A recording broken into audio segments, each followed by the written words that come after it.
আচ্ছা, যাদেরকে হোস্ট বানানো হয়েছে গার্গী ম্যাডাম, সৌরদীপ, তারপরে আপনারা লক্ষ্য রাখবেন কেউ জয়েন করলে পরে তাকে অ্যাড করবে, ঠিক আছে? কারণ সেটআপটা আজকে একটু গন্ডগোল হয়ে আছে। গার্গী ম্যাডাম, সৌরদীপ একটু নজর রাখবে, কেউ জয়েন করতে গেলে অ্যাড করে নেবে।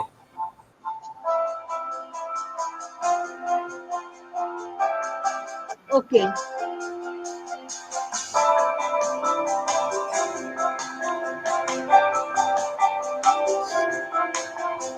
এখন তো দিদির মুখটা দেখা যাচ্ছে না। এইবারে ঠিক আছে, হ্যাঁ এবারে ঠিক আছে।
A very good evening, everyone. Myself, Shauradip Adhikari. It is my honor to welcome you all to today's webinar, The Theory of Chitrasutras in Vishnudharmottara Purana, organized by Modok Trainer Academy. This evening, we are here to explore an intriguing and significant aspect of Indian art, history, and philosophy as described in the Vishnudharmottara Purana. Now, I would like to share a few words with you about our today's eminent speaker. We are delighted to have with us Professor Swati Bhattacharya, our distinguished guest speaker, who will enlighten us with her deep insights and expertise on this subject. We are privileged to have Professor Swati Bhattacharya, Associate Professor at the Government College of Art and Craft, Kolkata, as our distinguished guest speaker. A renowned academician, writer, and translator, Professor Bhattacharya holds a master's and PhD in comparative literature from Jadavpur University. She has lectured extensively on Indian art and aesthetics at prestigious institutions like the Ramakrishna Mission Institute of Culture, Birla Academy of Art and Culture, Rajya Charukala Parshad, etc., and served as guest faculty at several universities in West Bengal like University of Calcutta, West Bengal State University, Rabindra Bharati University, Alia University, etc. A prolific writer, she has published widely in both English and Bengali and has contributed to various books and journals. Dr. Bhattacharya is also a mentor to numerous scholars in their academic pursuits like master's, PhD, and also in postdoctoral thesis, making her a respected name in the fields of art and literature. I would like to thank all of you for your valuable presence here, which makes this session more meaningful. So, without further delay, now I cordially invite Professor Swati Bhattacharya to take us through this fascinating journey. Over to you, madam. Thank you. Very good evening to you all the distinguished listeners, and thank you, Shorudi, for this warm welcome and introduction. Now, as I told you, as is my topic, I'll be discussing the sutras in Chitrasutra in Vishnudharmottara Purana. Now, Vishnudharmottara Purana is a very important text for understanding the meaning and significance of the Indian iconography and Indian art. As is known to you all, that these treatises, these theories of art had been handed down or transmitted orally from generation to generation. And it is very important that these treatises not only reflect the theories but also the whole philosophy of life. Now, I would just like to remind you that the Sanskrit word or Bengali word for philosophy is darshan, and whatever medium is used by the artist or the literature to express their mind is based on the darshan in both sense of the term. One darshan is philosophy, and that philosophy is born out of our darshan or vision and perception of the world around us. All of us interact with the happenings of everyday world, but we, the ordinary people, lack the capability of expressing our perception or understanding of those happenings through any mode of expression. We can only verbally communicate or temporarily express something, but we cannot create anything in the true sense of the term. But it is the authors, the poets, the visual artists, the sculptors, and the painters who can express their feelings, their ideas through their creation. Then, what role does theory play? Don't we might think that if they have to follow the theories, then perhaps their creativity will be a bit disabled. they won't have the freedom to create or freedom to express what they really want to. And this is what the colonizers, the Britishers, had tried to emphasize on when they started writing about the art in India. Primarily, they had denied the existence of fine art in India. And secondly, they said that there is nothing new in it. It is only a prolongation of the tradition, just a repetition of the parampara. But if we read the texts like Vishnudharmottara Purana, we'll understand that how these theories not only give enough freedom to the artist, but also offer a holistic vision of life. Vishnudharmottara Purana is a magnum opus. It has got more than 400 slokas in it. 400 adhyas in it. And it is divided into 3 khandas or 3 parts. Now, and in these 3 parts, they have discussed the... Yes? Please adjust your video. Huh? What? Please adjust your video. This is not visible properly. But I can't help. Yes, now. Can you see it now? Is it? Yes, ma'am. Yes, now it's okay. Visible Thank now? you, madam. Okay. Since I'm holding it in my hand and speaking at the same time, maybe it's being disturbed. Okay. So what I was telling is that Vishnudharmottara Purana is a magnum opus, and it holds in it the reflections of different aspects of human life. Now, before going into detail about this, I'd just like to talk about different manuscripts or versions of Vishnudharmottara that is available to the scholars.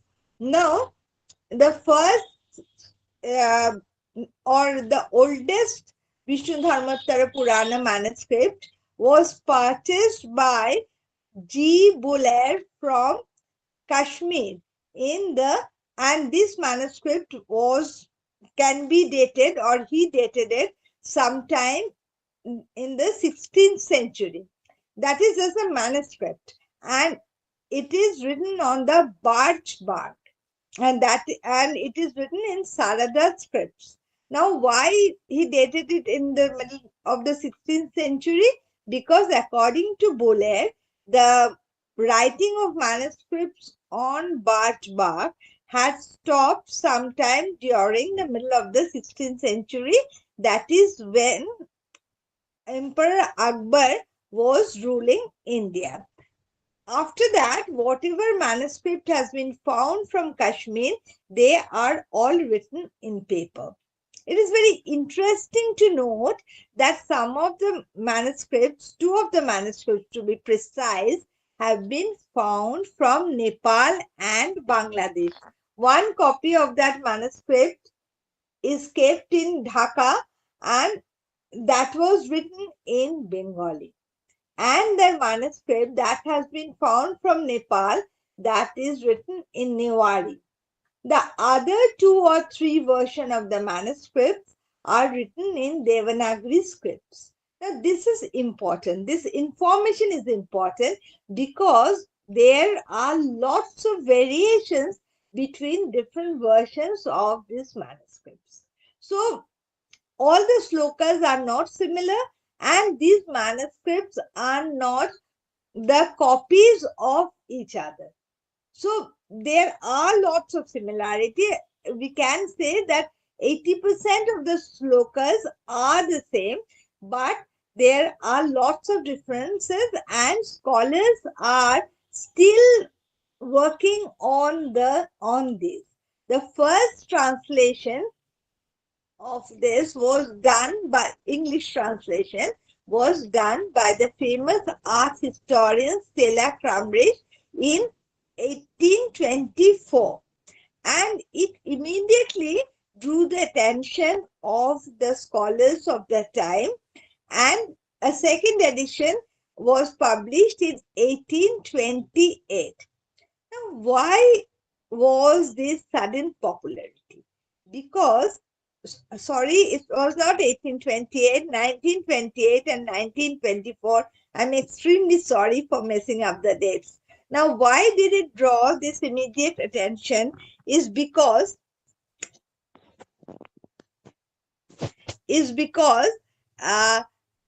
at that time, as I told you, the Britishers were trying to create a binary saying that the Indian art tradition was nothing to be proud of, number one, and secondly, it the they were the Indian artists were very good copyists, but they lacked creativity because they were bound by these traditional theories. Now, the Indian art historians like Kumar Swami, Stella Cranbridge, Sister Nivedita, they started to put forth the views that while the Western art was materialistic, the Indian art was transcendental, spiritual, etc.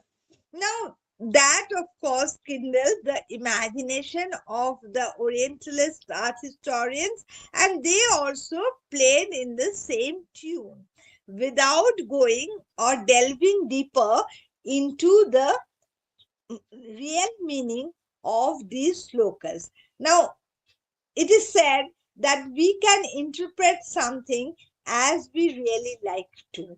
So, they started interpreting it and emphasizing it with the emphasis on transcendentalism and spiritualism. Later on, scholars like Priyabala Shah and Parul Dave Mukherjee, they interpreted the slokas, and of course Shiva Ramamurthy. These art historians, they have interpreted the slokas in a different way, and we come to see the depth of understanding the different dimensions of these theories, which are much more than mere theories.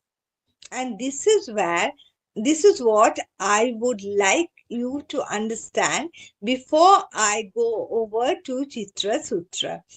I want to introduce you to the Vishnudharmottara Purana and I'll just talk very briefly about the other two khandas, the first and the second, so that you can understand how the holistic approach of Indian philosophy, Indian life has been reflected in this text. Now, Vishnudharmottara Purana is divided into three khandas, and the first khanda contains 269 adhyay and begins with the well-known verse from Mahabharata, Narayanam Namaskritta Naranchaiva Narottamam Deving Saraswating Vyasa Tato Jaya Mudirayat.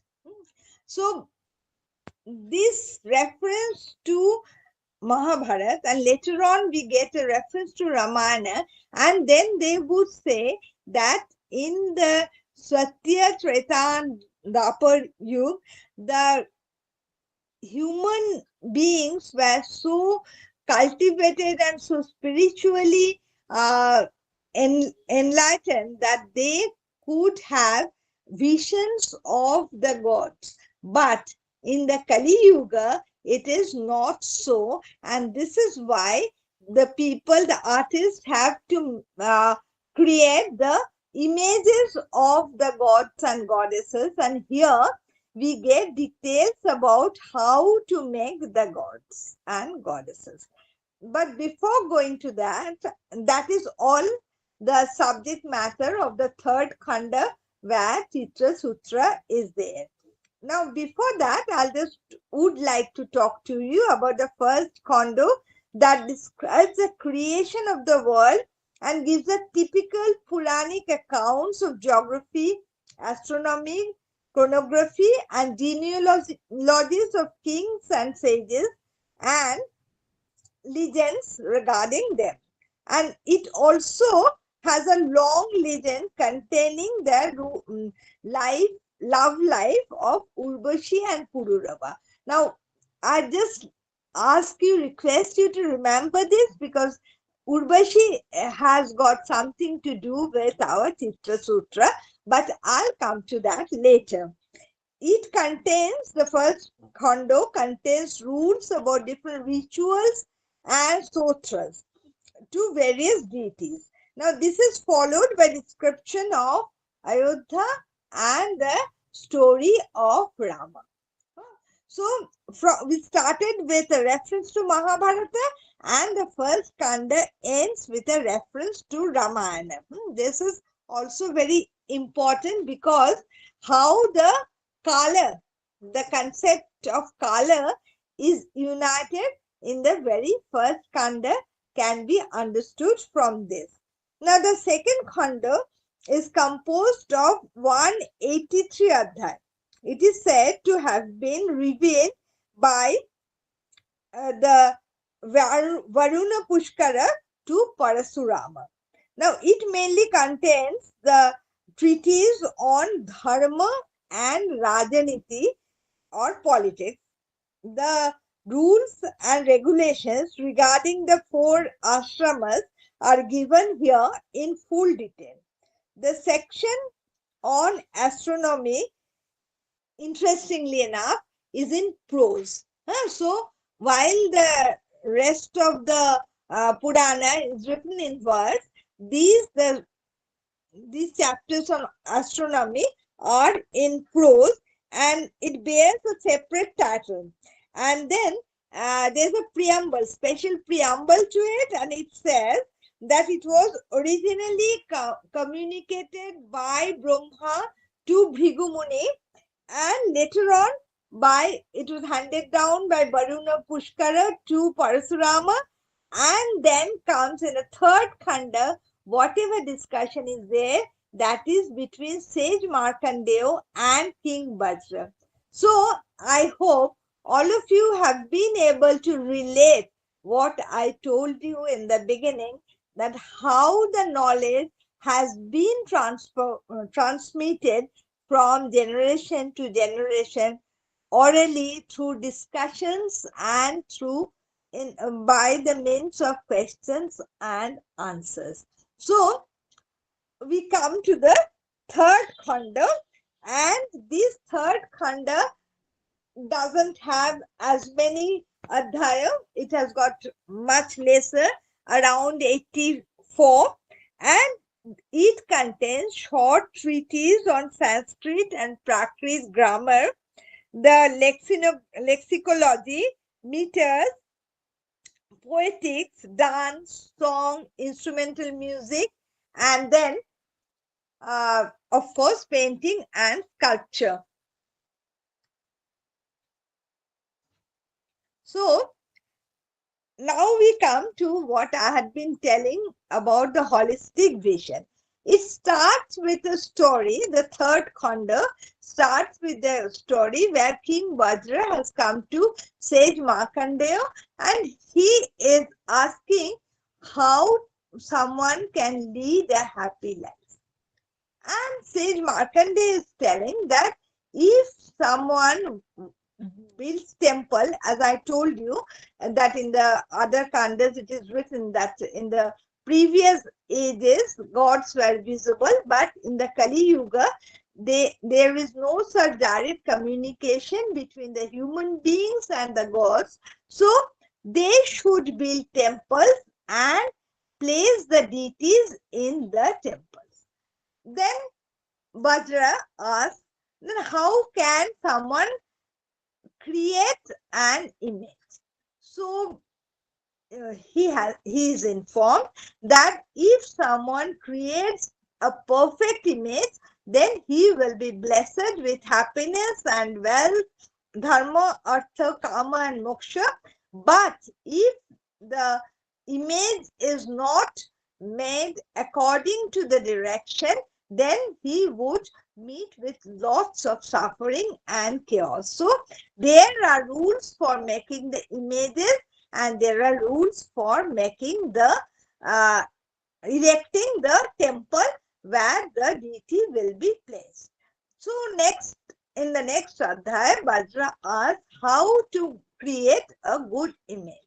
So here comes the key to the holistic vision, where he is told that in order to create a perfect image, which we can call icon or idol, these words are naturally significant because there's a difference between images that were created for decoration of temples and the icons that were placed in it. Because while making an icon, one was supposed to follow all the rules and regulations assigned or aligned for making a deity, while when he is sculpting an image, whether in relief or in a three-dimensional form, he is free to either abide by the rules or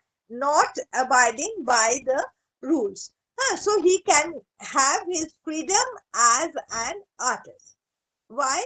Because an icon is something and a temple where there is an icon is meant for ordinary people for whom it is difficult to concentrate on an abstract image or a dhyana rupa. So the artist is concentrating on the dhyana rupa and he is sculpting an image. Now, let's go back to the story where the sage Markandeya told Vajra that in order to be an adept sculptor, one has to have knowledge about dance. Because as the sloka in Vishnudharmottara says, Nrityam Chitrang Paramang Matam. Now, I would like to tell you something. Chitra in ancient times meant sculptor, and at that time painting was the word Chitrabhasa was used to denote painting, and the relief work, which was not three-dimensional, were called Ordho Chitra.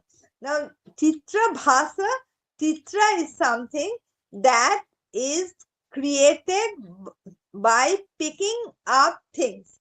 As I told you, the ideas are taken from the everyday happenings. So, chiyate iti chitram. You choose, you pick and choose in order to create. Now, the world is three-dimensional, and both nritya, that is a pure dance form, and the sculpture, they can represent the world in three dimensions, while the painter creates an illusion of that three dimension on a two-dimensional surface, and that is why it used to be called Chitrabhasa. Incidentally, in Vishnudharmottara Purana, Chitra denotes both painting and sculpture. In other words, it denotes the whole work of art. Now, so sage Markandeya, he tells Vajra that in order to learn the dance form, you have to be aware of the Talabadha, because that would give a sense of rhythm to you. And then, in order to be adept in Talabadha, you have to learn music. In order to understand music, you must develop an ear for poetry.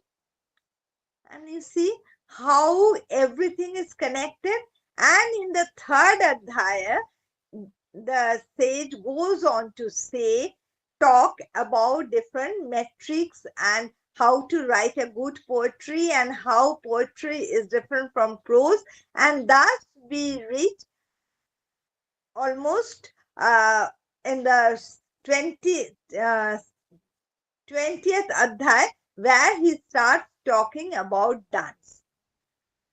Now, Chitrasutra is comprises of only 8 adhyayas. It's from 35th adhyay to 43 adhyay.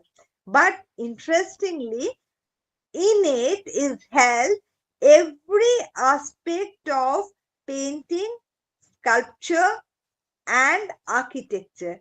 How to prepare the wall for a mural painting, what are the colors to be used, how to make an image, and how to choose the place for a temple, and how to build, what should be kept in mind while building a temple. Only within 8 adhyaya. And ultimately, in the 43rd adhyaya, they discuss, the treatise there discuss the rasa or the essence of art.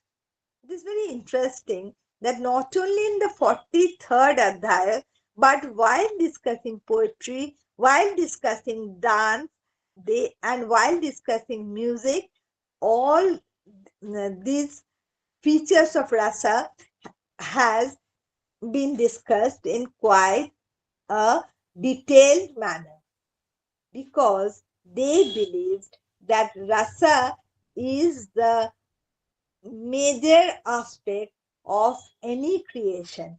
While it is said that nahi rasad bine kashti dartha pravartati, that is, without rasa, the poetry would be meaningless. While they are discussing dance, they are discussing the different expressions through which a dancer can communicate the inner feeling, inner bhava and rasa. And while they are discussing the painting, there are detailed direction that what should be the expression of the characters while they are trying to communicate or trying to express different rasa. This is very interesting from this point of view, because rasa, as we translate it as the essence of art, is the inner spirit or inner soul of art. While they are discussing the details of making an image, they are emphasizing on the outer aspect. So what we had been telling earlier is that when the colonizers or the Britishers, they failed to understand this iconographical detail, iconographical symbols and significance. They just emphasized on spiritual. They use these vague terms of spiritual and transcendental, but they completely ignored those slokas in Vishnudharmottara, where they are again and again telling that one group of painting is called Satya, the another group of painting is called Deshika. Satya means realistic, Deshika means a painting that should reflect the local customs, the local attire, the local look of the regional look of the characters. And we know that this is quite true if we look at the paintings of Ajanta, where we get even the paintings of people from a foreign country wearing hats. And so we know about the tradition and the culture of the people. And of course, the moment we look at those paintings, we might remember of the Indian philosophy of Vasudhaiva Kutumbakam, that from time immemorial, India had connection with the rest of the world, as history has gone on to prove. Now, I'll give you a very short detail of what there is in all these 8 chapters, 8 adhyaya. But before that, I would like to introduce another idea, excuse me, and that is a question raised by a contemporary art historian Isabella Nardi, she says that it cannot be assumed that all the artists were aware of this theory.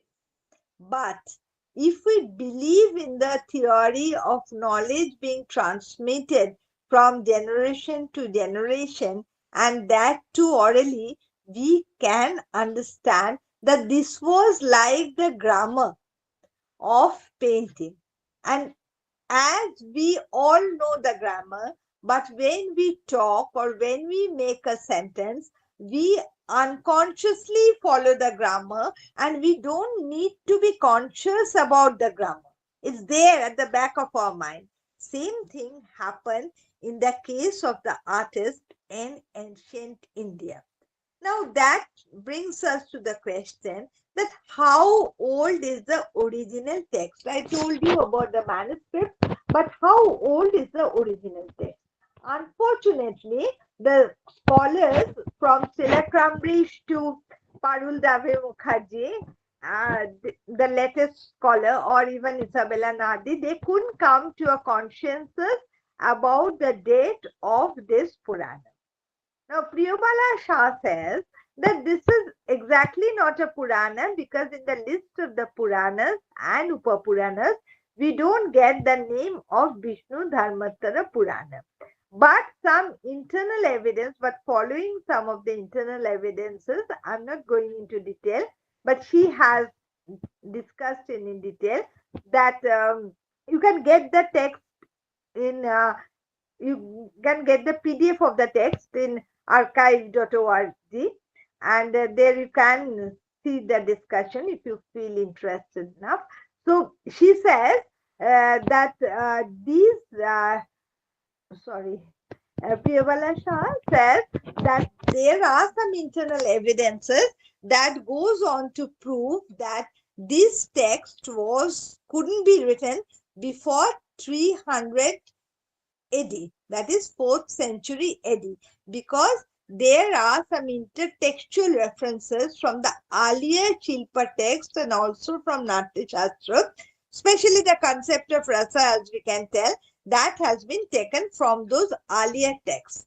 And then, as I have already mentioned the name of V. Buller, who purchased the first and most ancient manuscript. Buller says that in the writing of Al-Biruni, we get a reference to Vishnudharmottara Purana. And Al-Biruni came to India in the 11th century.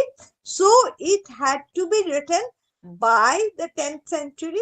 So it was just making a average of all the ideas. We can say that it was written sometime between 4th century to 10th century. That is the almost the classical age of the Indian art, when Indian art reached its highest pinnacle. And to contradict Isabella Nardi, we can see, and Priyabala Shah does it quite well, she refers to different artworks to prove that there was the artists were quite aware of these rules. Now, we can, if we want to, really just from the Ajanta murals, we can get enough examples of these theories, how these theories were applied. Now, today, because of the paucity of time, I told you that this Vishnudharmottara Purana is a magnum opus, and in these 8 chapters, they have spoken everything about artwork. I would, if you find it interesting, if you find today's lecture interesting, I can come and discuss with enough visuals how the theory was applied by the artists. Now, that is of course up to the listeners if they find it interesting. But in case you don't find it that interesting, I would just refer to the discussions or the treatise of the different chapters and what has been discussed there.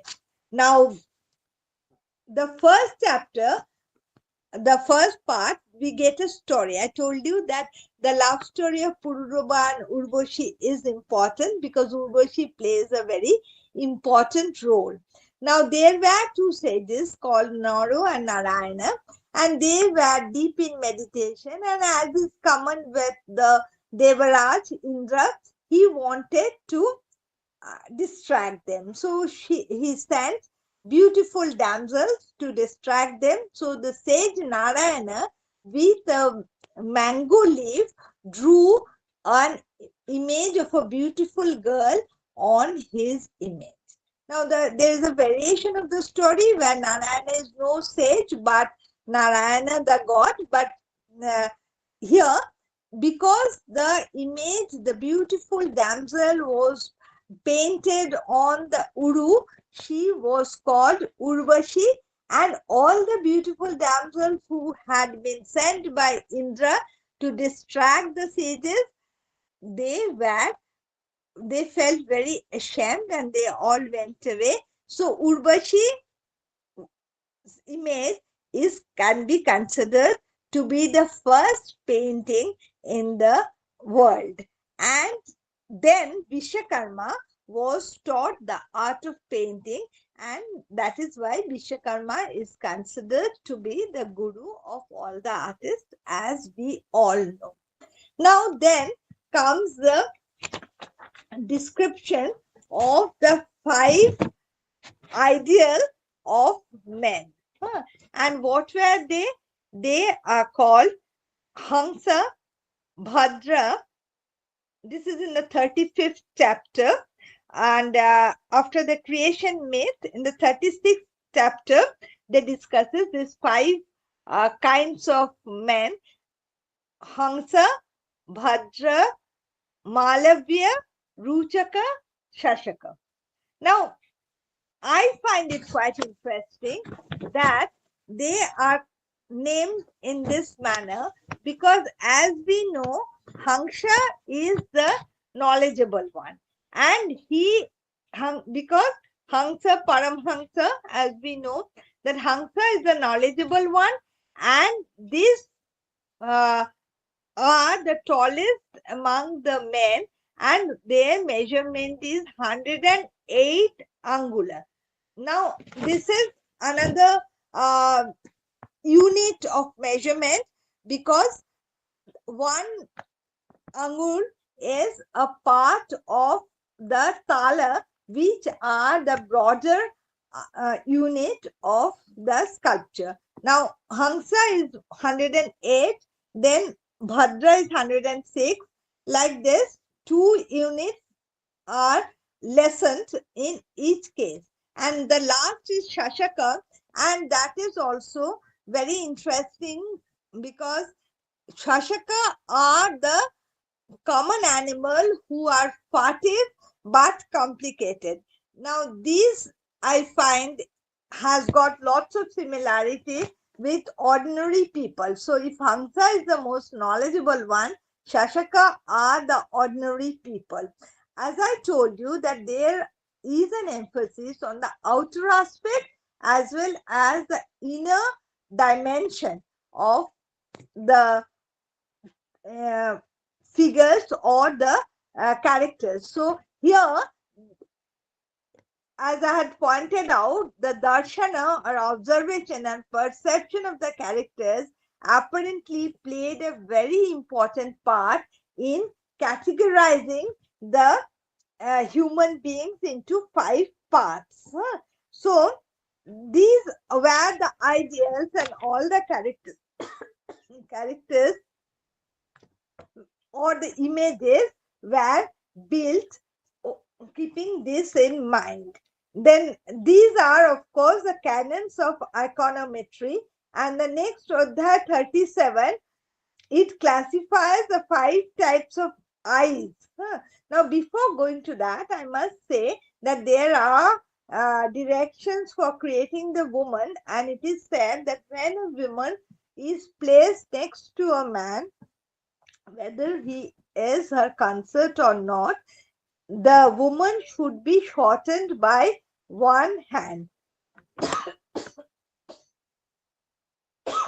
excuse me, that the woman can't go beyond the shoulder of the man.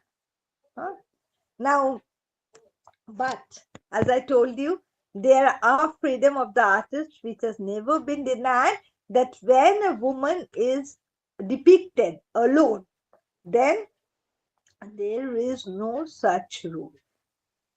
She can be projected as the artist wants her to.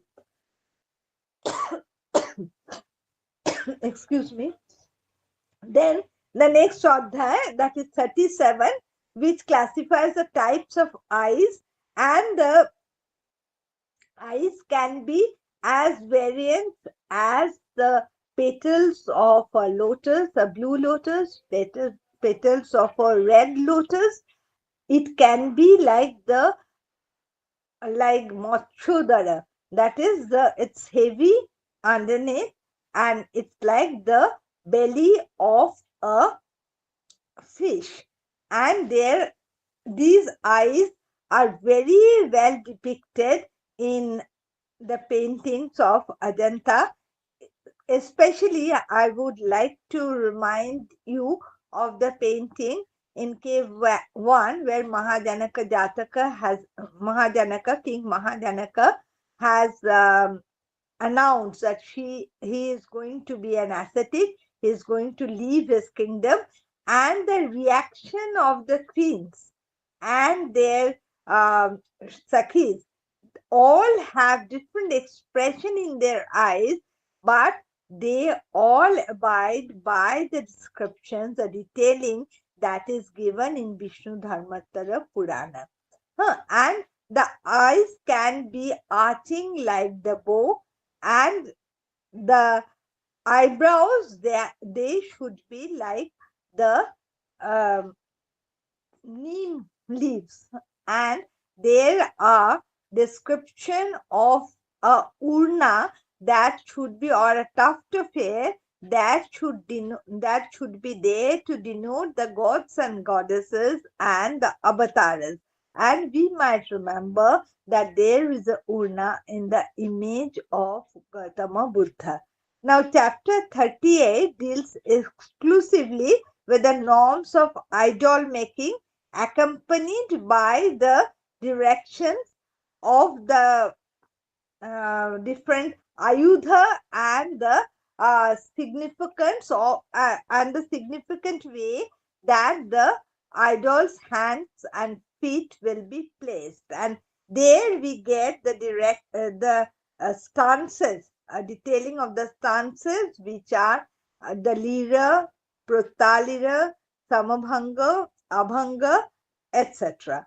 And in the next chapter, that is 39, it shifts to the rules of foreshortening, koi briddhi. And incidentally, I'd like to remind you that when the Europeans were writing about Indian murals, they said that they didn't have any idea about the perspective. But foreshortening, as those of you who are familiar with the works of art know, that is how the distance is shown. So it's called Kaya Briddhi, and this is this helps in creating the three-dimensional figures on a two-dimensional surface. That helps in creating depth. 40th Adhyay talks about the methods of ground preparation for mural painting and mixing of colors. Now, grounds for making mural paintings, as you know, the way Ajanta murals, they are fresco paintings, and they were done on wet ground. And there is detailed description that is followed here, that is given here, and that was apparently followed in Ajanta. And what I find most interesting, that the maker or the creator of this treatise were so well aware of these practices that they could assure that if these practices were followed, these murals will be there for hundreds of years. So they were so confident about it. And when we think of the murals in Jogimara, in Ajanta, Bagh, Sitan Basal, we know that they were really true to their dicta. They have really defied the color and the avengers of time. Now, and how to apply color, which colors, and they have used here a term called chai, when you mix one color with other, and there are variations, like if you mix more yellow and less blue, it would create a shade of green. They have used this example. And if you use more blue and less yellow, that would that would create another shade of green, and they have called it Barner chai. Barner chai.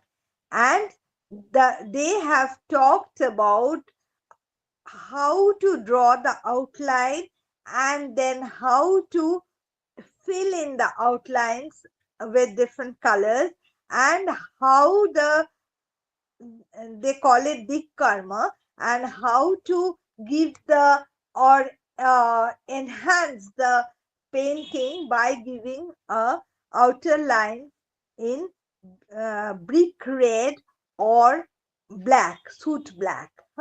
And the these were called later on in other treatises on art, they were called Ashtachitraguna. And these Ashtachitraguna were followed in both the murals and in the Puthi Chitras. Now, they have talked about the guna and dosha in the paintings, what makes a painting more appealing and what makes a painting less appealing. All this has been discussed in this chapter. And the chapter 41, where all these are discussed, are considered, or rather were considered, to be of greatest importance by the early 20th century art historian, because here we get what I had been telling you, the four types of paintings: Satya, Deshika, Mishra, and Nagara.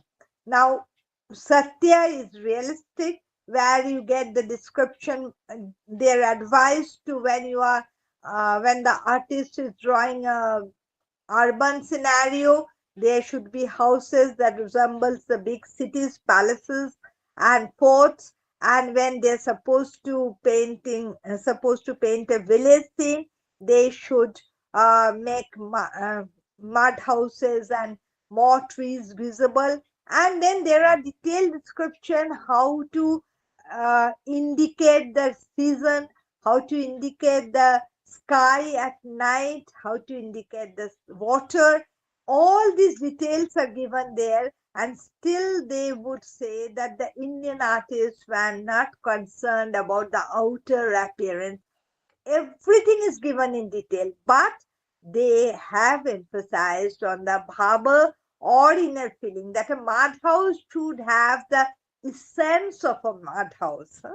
And then in chapter 42, they are discussing the iconography, how to, and also the ritual of establishing a deity in a temple, and some architectural detail. 42 is a long chapter.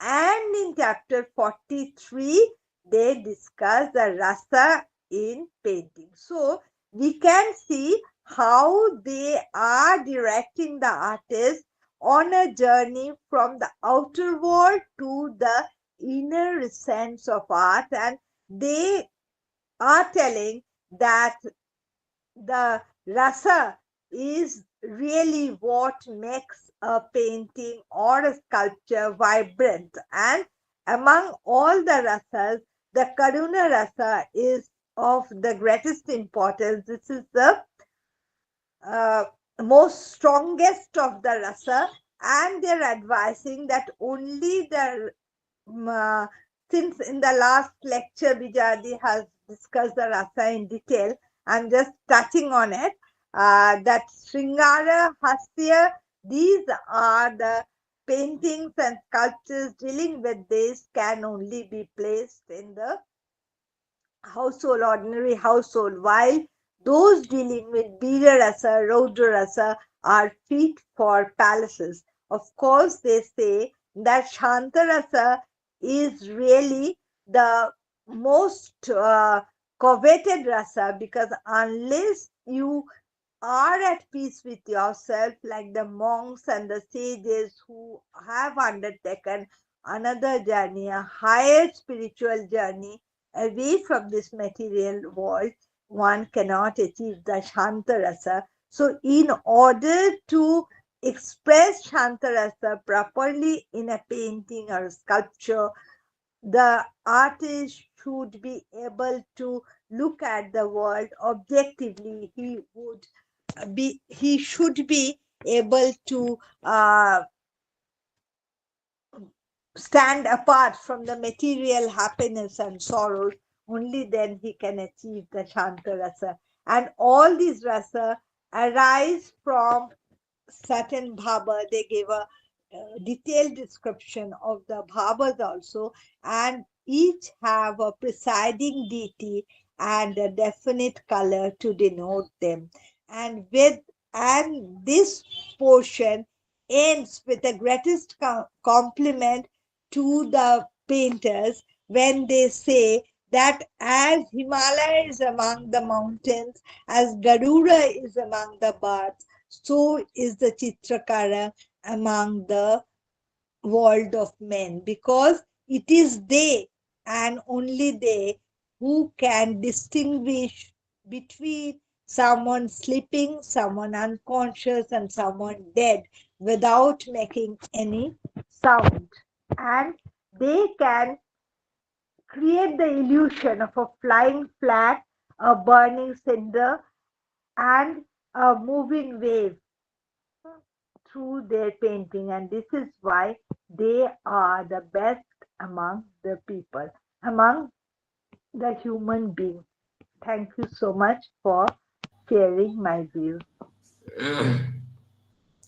Okay. Thank you, madam. Thank Thank you you. very much for your nice session. It was really wonderful. Thank you. Now, I would like to invite some of participants who want to share their feedback, but very short. Professor Durga Vastu is here. Oh, Madam, please. is it possible? No, it's a very interesting topic, and my friend is when my friend is speaking about the treaties, then it's really wonderful. Can I ask you, Shati, one question? Yes, Uh, of course. I'm quite afraid from the moment I saw no, you joining. I have Because very you are an little knowledge authority about on the your. subject. Now, you might, but you know much more about architecture and sculpture than me. And that I have to, No, of it's course, okay. admit. It's okay. So my question is, it's just a query, little query. Now, what about the perspective? Do you think, do you have any reference in the Yes, treatise, in any as treatise, the I was perspective? talking about Kaya Briddhi, they say that you create the perspective with help of the colors, by making the color, by showing a transition from dark to light. And they are talking From, about yes, pardon? dark colors to light. I mean, No, that in is front, the more mhm. you can show the distance to by using dark colors. That's what they are saying.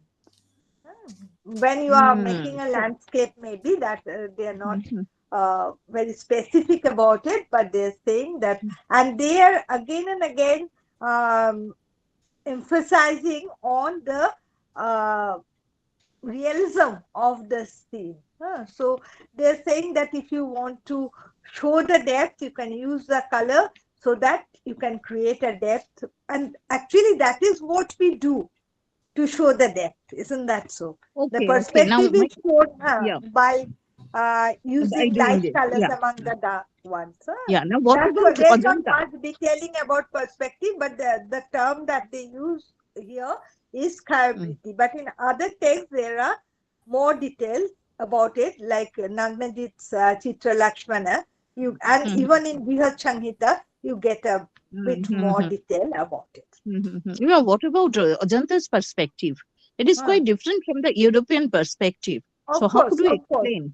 How could you Of course, explain it? because for the European, they always had this model in front of them. But here, the diktat is alikhet sritva puno. You have to think. You have to think and you have to create. And that's why in Ajanta, they make enough use of architecture to create the perspective. Again, you can think of that scene in Cave 1, Mahajanaka taking the ritual bath. There you can see how by using architecture they have created that people are peeping from behind the pillars, and you can understand that they are looking from a different room, and the Mahajanaka is taking the bath in a different room. So there is extensive use of architecture in Ajanta murals. Okay, thank you. Okay, thank you, Professor very much. Basu. Thank Professor you. Deepika Majumdar, madam, is it possible to say a few words? Actually, after hearing your lecture, I think that you have a very vast knowledge and so many things, the different chapters, different rasas, different kinds of purusas, so many things, and Ajanta, Ellora, and then architecture, sculpture, everything was nice, and I liked your lecture. Thank you very much. Thank you very much for your detailed discussion. Thank you. Okay, Thank you. thank you, Professor Majumdar. I would, if you really like it, I'd like to show some visuals if the opportunity is available. I'd like to give you the slokas and show the visuals, how Okay, they okay. have used it. Maybe then I would be able to answer any other query that comes into your mind. Okay, thank you, madam. Our time is also very short. So now I'd like to invite our advisory board member, Professor Monotosh Dasgupta sir. Thank you Thank you. Gurudev Rabindranath বলেছেন হ্যাঁ, বিপুলায়ে পৃথিবীর কতটুকু জানি বিশাল বিশ্বের আয়োজন মন মোর ভরে থাকে অতি ক্ষুদ্র তারই এক কোণ Sir, video. Our condition is like this. We know very little and sometimes we are amply benefited through listening such very nice and splendid, excellent lectures deliberated on some new subject which we do not know. I myself am very much benefited by your lecture, madam, and I have come to know many new subject which are quite unknown to me, and so on my personal behalf and on behalf of Modak Training Academy, I convey my heartiest thanks and gratitude to you. I also thank the members of the learned audience who have decorated today's webinar, and also my thanks are due to the initiator who have very nicely initiated this gathering and lecture. Thank you all. thank Okay, you, thank you, sir. Monotosh. Your compliments always makes me feel humble. Thank you so much for encouraging me. Now this is the time to complete our program. So I would like to invite our this segment director, Dr. Gargide. Madam, please complete the session. Thank you, madam. It's very informative, educative session and most enlightening session. And you have shed light introductory part so nicely. I'm really so impressed by your session. Thank you. And give us your valuable time. So grateful Modoktrainer Academy today and all of our valued audience, advisory board member, respected professors, participants. On behalf of Modoktrainer Academy, we are thankful to everyone. Thank you. Thank you, Good Gargi. night. Thank you, Mr. Modak. Thank you for Thank giving me this opportunity. Good night. Stay Good night. happy and pleasant.